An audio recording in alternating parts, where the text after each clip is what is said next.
So the trouble begins when one of Socrates' loyal followers um, goes to the oracle of Delphi and asks her, "Is there anyone wiser than Socrates?"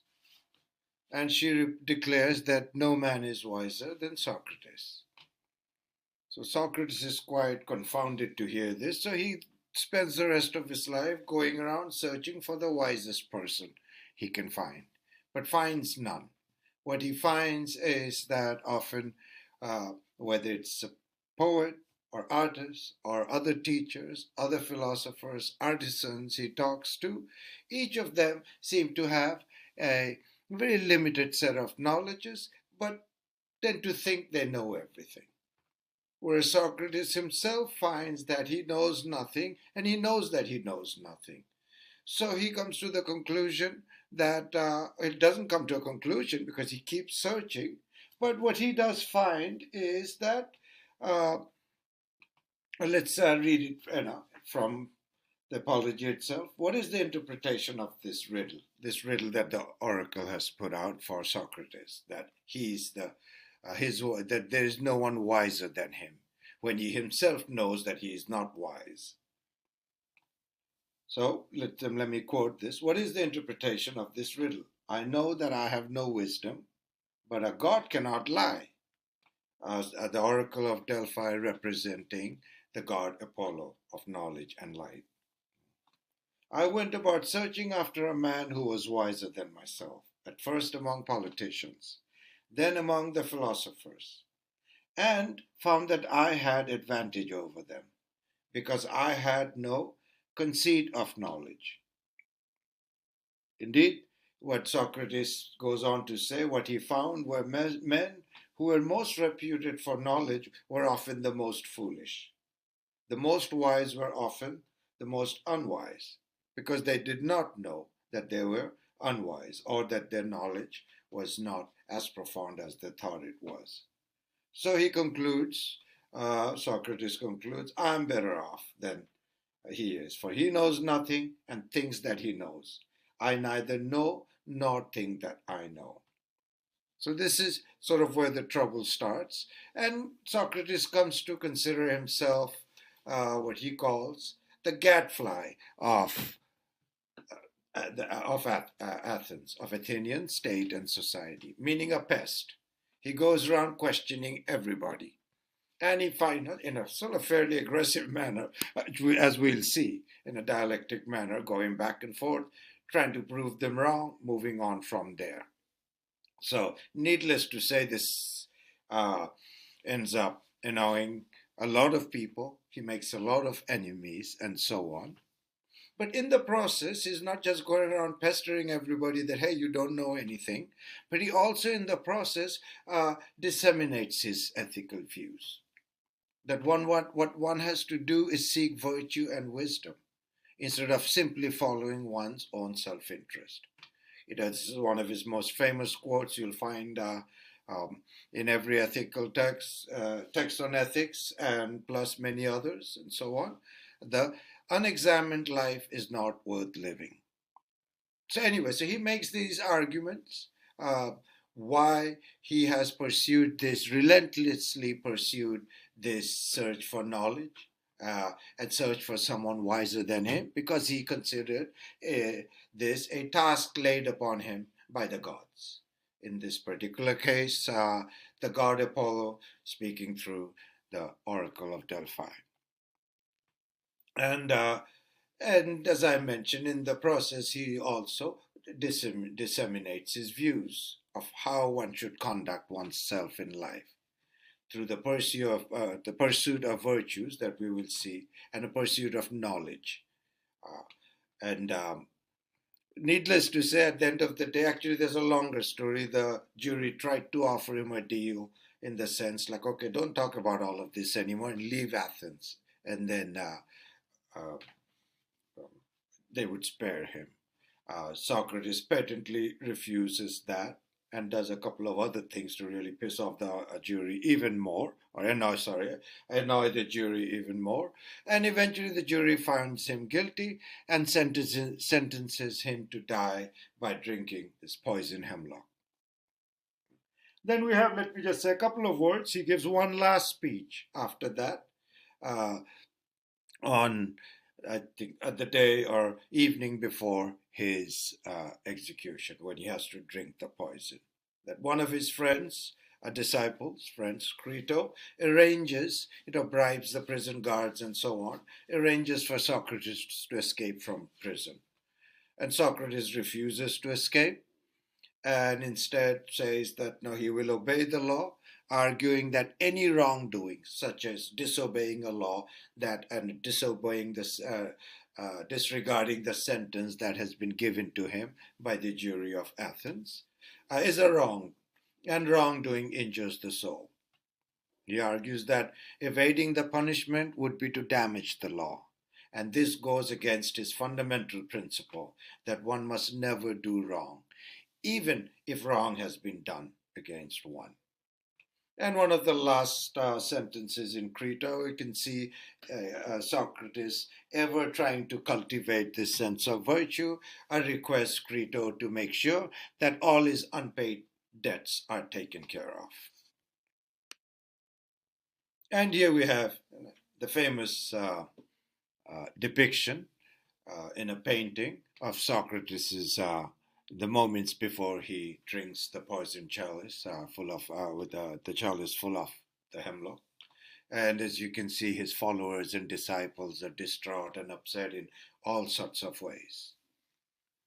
Now let's turn to some of the dialogues, which will be the main focus for at least the first part of our lecture today.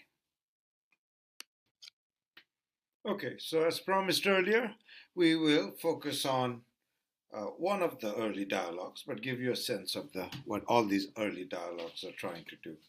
They're often known as dialogues of definition. In each one of these fairly short dialogues, the early short ethical works, Socrates tries to define a virtue. In each case, we will see that ultimately he is not able to define, and we end up with what's called an aporia, where we have not come up with an answer, even as we have become fairly knowledgeable about what are not the right answers. So, anyways, these dialogues of definition, you have Euthyphro, which is about reverence or piety, Shammankara, Lacus, which is about courage, the virtue of courage, what that means, can we define it, and so on. Charmides, which is about temperance or self-control, and Hippias Major, which is takes up the issue of beautiful or fine. There is some controversy about the authorship in this context, but we're not getting into that. We will mainly focus on Lacus, courage, how Socrates and his conversation partners try to define it, and where they end up. Okay, so before we turn to Lacus, let's spend a couple of minutes on the famous Socratic method, often referred to as a method of Elenchus, which is one kind of dialectic mode of inquiry, which Socrates uses in all these early dialogues, which I mentioned previously, to examine key concepts, key moral concepts: reverence, courage, justice, and so other virtues. Justice we will encounter later again in Republic, most famously. Developing and practicing this method of inquiry, this is considered to be among Socrates' greatest and lasting contributions, which is still widely used in diverse academic disciplines even to this day, although in each discipline they might take it up in slightly different ways than how Socrates himself pursued it. Socratic method is often, for example, been considered a defining element of legal education, and so on. Okay, so let's see what this method is all about. The Socratic method, also known as a method of Elenchus or Elentic method, it's a form of a very cooperative, argumentative dialogue between individuals based on asking and answering questions to stimulate critical thinking, to draw out different ideas, reject certain ideas, um, propose certain definitions, add other assumptions, and see if we can come up with a definition of whatever it is that we are trying to define. Uh, we'll spend a lot of time, we'll be talking about how he deploys the method here in Lacus. But then in the classroom, for example, we'll take up other objects from everyday life and try to define them using this Socratic method and see where that takes us. So again, it's one kind of dialectic method which involves a discussion in which you have to defend your view. One participant will make a certain claim or try to define something. The other participant will basically ask him questions, get him to contradict himself, and in that manner, weaken that claim or position. So it's kind of a type of hypothesis elimination, in that better hypotheses, we hope, are formed steadily by identifying and eliminating those that lead to contradictions. And this was quite unique for those times. It was in stark contrast to the methods deployed, for example, by the sophists. The sophists were teachers, sort of Socrates' contemporary and a little earlier, teachers in the 5th century BCE, who specialized in using tools of philosophy and rhetoric to basically impress, entertain, and persuade their audience to accept the speaker or the teacher's point of view.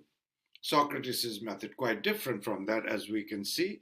It's not about flattery and not about bringing people over to one side, but rather a very alternative mode of teaching where any unexamined views are persistently questioned, then accepted or refuted based on the contradictions that emerge, and if so, moving on to a slightly more elaborate definition or another elaborate claim, and again going through the same process. And as I mentioned earlier, Socrates began to engage in such discussions with his fellow Athenians after his youthful friend Chaerephon visited the Oracle of Delphi, and the Delphi went on to say that no man in Greece was wiser than Socrates. Socrates, as I mentioned, saw this as a paradox and started using the Socratic method to try to get to the bottom of this conundrum or puzzle.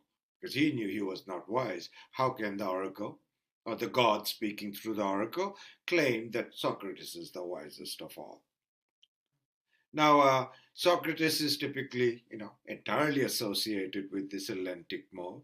However, I mean, just to throw it out there, an ancient Greek biographer by the name of Diogenes Laertius actually made the argument that it was Protagoras who originally invented the Socratic method. Whether that be the case or not, we do know that Plato famously formalized the Socratic Ellentic style in his prose, in all these dialogues, particularly in the early dialogues, and in other texts also where it shows up. Okay. So yeah, as I mentioned, there we'll see this in Euthyphro, we'll see this in Lacus, and so on, and in other texts in his later dialogues. However, in his later dialogues, Plato uses a very different kind of a dialectic method. Just as an aside, for anybody who's interested, if you read The brilliant contemporary philosopher Roy Bhaskar, he will talk about at least five different kinds of dialectic methods and so on. So when I mention dialectic method, we shouldn't just immediately associate and restrict ourselves to the sort of more modern version we know through sort of Hegelian or Marxian dialectics. Okay, so how did this Elentic method work? In Plato's early works, as I mentioned, the elenchus is the technique that Socrates uses over and over to sort of examine, break down the nature or definition of ethical concepts, of different kinds of virtues. Now, broadly speaking, it follows certain characteristic steps. Let's say it begins with Socrates' conversational partner. And again, we'll see this illustrated when we look at Laches. Now, generally, okay, so you have the first step, let's say, would be Socrates asks his conversational partner to define something, let's say courage. The partner will offer a definition. Courage is endurance of the soul. Then Socrates will get him to agree on additional premises or assumptions. For example, Socrates might say, okay, ignorant endurance is not necessarily a fine or a good thing. We'll see the association between virtue and good or fine when we particularly get to Aristotle as well. But for now, we just remember that virtue is something that is good, something that is fine, something that is noble, and so on. However closely they're defined. So anyway, so we had these two steps. Socrates' friend or conversational partner defined courage. In this case, the courage is the endurance of the soul. Then Socrates got him to agree on something else, that ignorant endurance, enduring for reasons you don't know, or certain kinds of endurance may not be a virtue. And so let's say the interlocutor or the conversational partner, of course, agrees. Said yes. Then what Socrates will do is show that this further premise, bringing that in there, weakens the argument of endurance, and and contradicts the original thesis. And we will go through this in more detail. And so it will lead to the conclusion that courage is not endurance of the soul. So Socrates will say, okay, the definition offered by the other person was indeed false, it's contradictory, and is negated. So then they'll go for a slightly more refined definition by further examining the concept. So let's say the conversational partner now will return and say courage is the wise endurance of the soul. And then Socrates will again take this up, find a premise, get him to agree to something else, and then show that that something else contradicts the definition just given.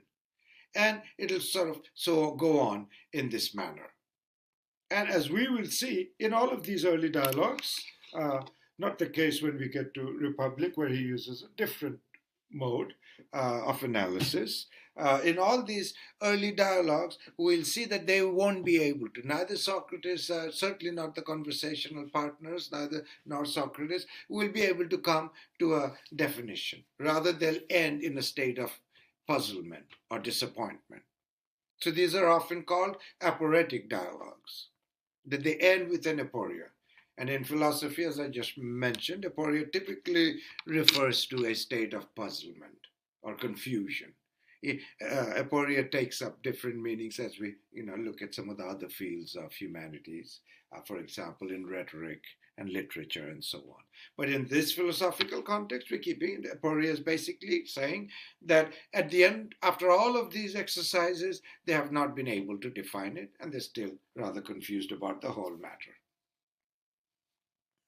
And as we'll see in more contemporary terms, when we go through the methods, this whole method, this way of refuting, coming up with a definition, then refuting it, typically takes the form of what we today tend to call false positives and false negatives in the evaluation of each answer. Another way of putting that, for example, is let's say so we're trying to define what is reverence or what is courage. The answer must identify something that belongs to every case of reverence. Whatever, however you answer, if someone asks you, what is reverence? What is piety? Whatever answer you come up must include every case of reverence or piety. At the same time, the answer should not include anything that is not reverence, or not, in the case of reverence, or not courage when we're trying to define courage. And this is the method that we will see how Socrates deploys it in Laches, so we can tease out this idea of false negatives and false positives, identifying things that seem like courage but don't belong to our definition of courage. And similarly, on the other hand, identifying things that do not seem like courage, that we would not accept as courage, our definition of courage, but has been included in our definition. In both cases, we would reject that definition.